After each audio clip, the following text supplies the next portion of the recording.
Alright, hi guys. Okay, today I'm going to show you how to make a pinwheel, your very own pinwheel. They do work, or at least they're supposed to, so it's really easy. You only need a few things. You need paper, a pin, and a pencil. So, you're going to start by taking a sheet of paper, just one, and you're actually going to fold it in half. And then you're going to unfold it, and you're going to cut it down the middle. So this is a paper that I used earlier when I cut out my example. So you can make two pinwheels in one sheet. So you're going to get the square that you need. So you're going to take the paper, half of it after you cut it in half. So pretend this part's right here. You're going to fold it so it meets like a fortune teller style, and then you're going to cut off the excess. So that's what I'm going to do right now. So I'm going to cut, and that also means I have to cut this part since I'm using the same paper from earlier. And you want to make sure that it's a perfect square. Almost. Okay. And so now you're going to unfold it, and here you have your square. And if you want, before you unfold it, you can fold it again now, so you won't have to do it again later. So you're going to just take it and then fold corner to corner, and it's a smaller triangle, and this is going to help us later on when we cut the flaps for the pinwheel.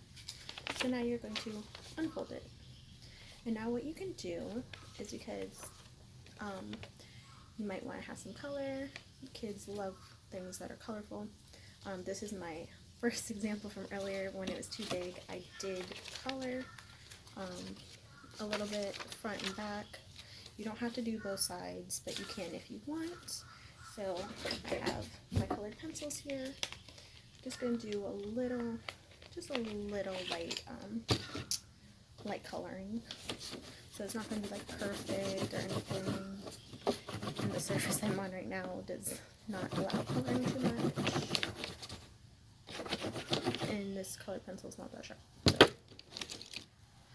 it's gonna be like a 5-second color. So I've colored my paper. Can't really see it, but it's a little colored. So I did that. Now I'm going to take, so the reason you folded it is because that way you can see the lines that you are going to cut. And when you're cutting, here's the center, you don't want to cut all the way through. You want to leave about a thumbnail of space. So I would cut right about until here, and I'm going to stop. Because if you cut all the way to the center, it's not going to turn out as great. So I'm going to go ahead and cut. So I stopped there. So my center is here, and I stopped. So I'm going to do that to all of the sides. And my folding earlier wasn't that great, so oops, it's okay. Let's see. And you really have to make sure you're hitting those diagonals correctly.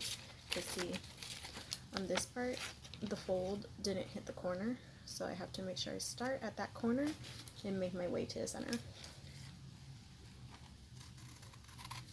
It's a little rainy outside today, but I thought I would do a change of scenery. And also you want to try to make sure that all the cuts are even. Alright, so now when you fold it, you're going to fold every other corner in. So you're going to start with this one. You're going to start with this side, skip this corner, fold this corner inward. So I'm going to take my pin. If you have like a straight pin, that would be better because it is longer. This and another option I had was like this, like thumbtack one. So these are what I'm using today. I'm going to try it with this one and see what happens. So when you pin it, I think the easiest way is to pin it through the first one, and please kids, have an adult do this if you're younger.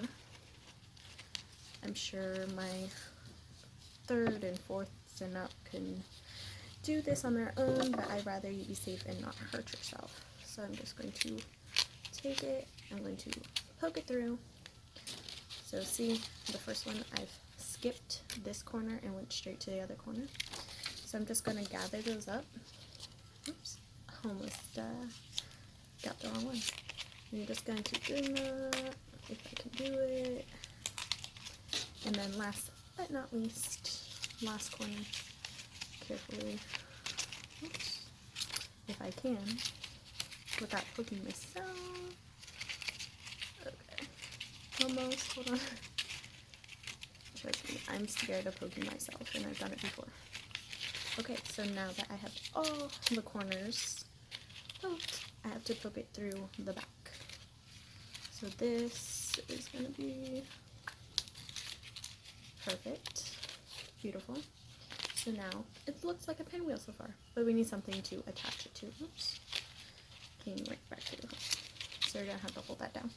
So you're going to take a pencil, and when you have a pencil, you need to have an eraser on it so it can stay in place. You can also use a straw. It might not, the pin might not stay in the straw as well. If you do use a straw, I would recommend if you have hot glue or like Gorilla Glue for it to stay. So I think a pencil just works a little bit better. And you can use the pencil afterwards.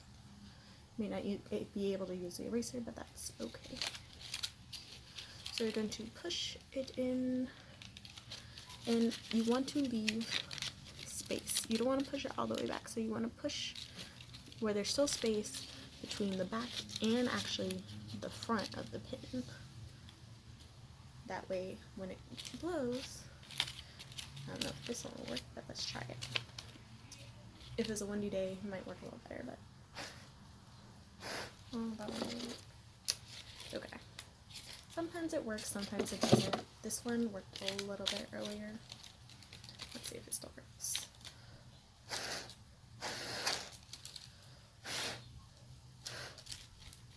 Well, it works better, like I said, with a straight pin. This one doesn't have as much space to move, so maybe that's why.